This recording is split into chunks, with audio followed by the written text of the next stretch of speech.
इससे पहले कि हम आगे बढ़ें, हमको एक माइंड में एकदम क्लियर होना चाहिए कि योगा जो है वो एक डिसिप्लिन्ड लाइफ, ये दर्शन है, मार्गदर्शन है एक अनुशासित जीवन का।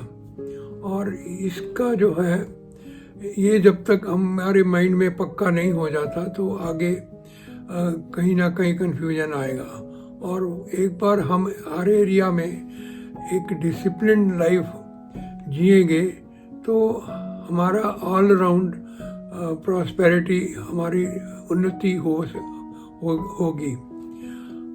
और उसमें 5 तरह के जो है हमारी उन्नति होगी। पहली मानसिक, दूसरी सामाजिक, तीसरी आर्थिक, चौथी शारीरिक और 5वीं आत्मिक। और ये 5 एरियाज जो हैं अगर जब ठीक हो जाएं तो पूरी दुनिया में इम्प्रूवमेंट हो सकती है। और इसमें सबसे इम्पोर्टेंट है मानसिक विकास, क्योंकि हमारे जितने भी कर्म हैं वो मन से उठते हैं। पहले मन से हर चीज़ निकलेगी, हमारे दिमाग में आएगी, फिर ही हम आगे काम कर सकते हैं। तो वो मानसिक विकास के लिए हमको पहले ये समझना है कि हमारा नज़रिया क्या है, हर चीज़ देखने का हमारा एटीट्यूड क्या है, हमारा माइंडसेट क्या है। और माइंडसेट कैसे बनता है वो सबसे पहले योगा में डिस्क्राइब किया गया है। योग में सबसे पहले ये बताया गया है कि हमारे मन की वृत्ति जो है कैसे डेवलप होती है। वो 5 एरियाज हैं जिसके साथ ये डेवलप होती है: प्रमाण, विपर्य, विकल्प, निद्रा और स्मृति। एक एक करके मैं एक्सप्लेन करता हूँ। प्रमाण जो है कोई वेरीफाइएबल जो है, हमारे डायरेक्ट एक्सपीरियंसेस हैं, वो प्रमाण है। 3 तरह का जो प्रमाण है वो प्रत्यक्ष प्रमाण, अनुमान प्रमाण और आप्त प्रमाण। प्रत्यक्ष जो हमारे डायरेक्ट एक्सपीरियंसेस हैं, हमारे अनुभव हैं, उसका कोई ना कोई इमेज हमारे माइंड में बनता रहता है, वो एक प्रत्यक्ष प्रमाण है। ये प्रमाण मतलब ये वेरीफाइएबल थिंग्स है। तो हमारा जो भी हमें प्रत्यक्ष दिखता है तो वो हमको लगता है कि ये तो अपने आप ही एक वेरीफाई हो गया एक। तो उसके बाद अनुमान प्रमाण, अनुमान उससे आगे अनुमान लगा सकते हैं हमारे पिछले एक्सपीरियंस से आगे भी सोच करके। अब जैसे इसमें एक एग्जांपल दी गई है कि जब कहीं आप धुआं उठता देखते हैं तो धुआं आपको देख के पता लग जाता है कि ये धुआं जो है आग का है या धुंध जो होती है, फॉग है, वो है, वो समझ में आता है, देखने में आइडिया आता है। तो वो एक अनुमान हो जाता है कि क्या कहाँ से धुआं उठ रहा है। इसी तरह से आप्त प्रमाण जो है वो एक, जब हमको कोई इमेज मिलता है हम जिसके ऊपर पूरा भरोसा करते हैं तो उसमें हमें लगता है कि नहीं ये तो ठीक ही है।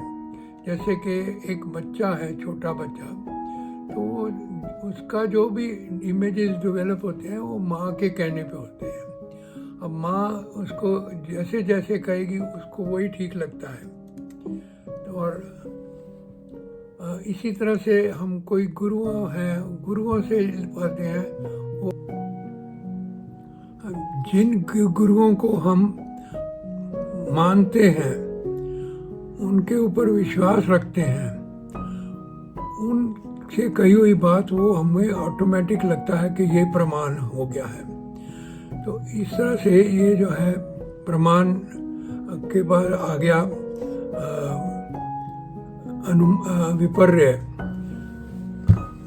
विपर्य जो है जब कोई जैसे कोई इंट्रोड्यूस करता है और उसको पहले उसका नाम बताया, फिर उसने बोला कि ये इसने फलानी डिग्री, इंजीनियरिंग की डिग्री करी है या मेडिकल डिग्री करी है, तो हमारा इमेज डिफरेंट हो जाता है। फिर वो आगे कोई एडजेक्टिव दिया जाता है उसका कि ये जो है समाज सेवा करता है, या दिया जाता है कि नहीं ये बहुत क्रूक आदमी है, तो उसी तरह से हमारा इमेज भी चेंज होता रहता है। तो इस तरह से जो ट्विस्ट हो जाती है हमारे इमेज में, वो विपर्य है। उसके बाद आ जाता है विकल्प। विकल्प जो है वो जैसे हम कोई चीज़ सीखते हैं, उसका पहले नाम पता लगता है।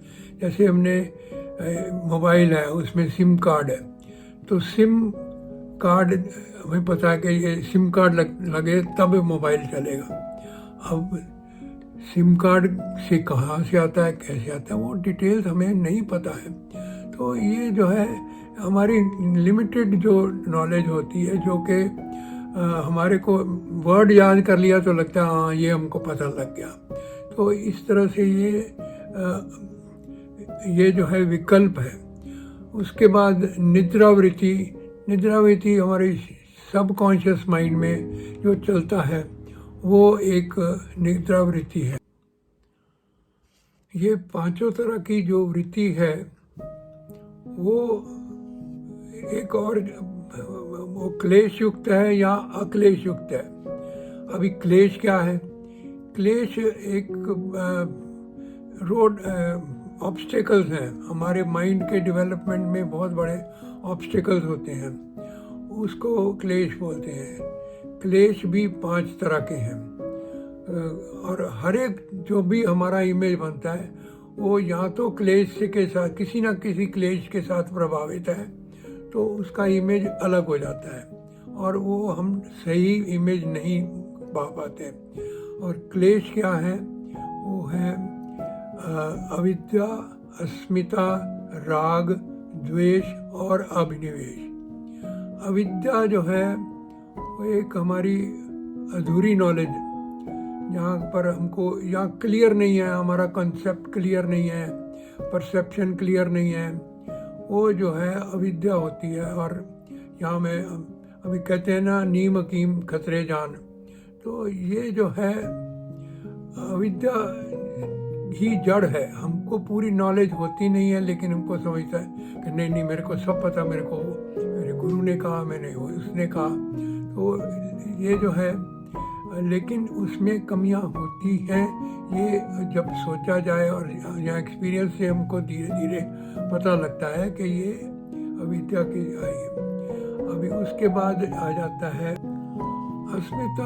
हमारे माइंड हमारी आइडेंटिटी के दोनों पहलू कवर करता है, स्वाभिमान और अहंकार अभिमान। तो अभी जब स्वाभिमान है तो वो अपने मन पे भरोसा है कि हम जो कर रहे हैं वो ठीक कर रहे हैं, या हम ठीक जाएंगे, या हम पूरी कोशिश करेंगे, जो भी एक स्वाभिमान है।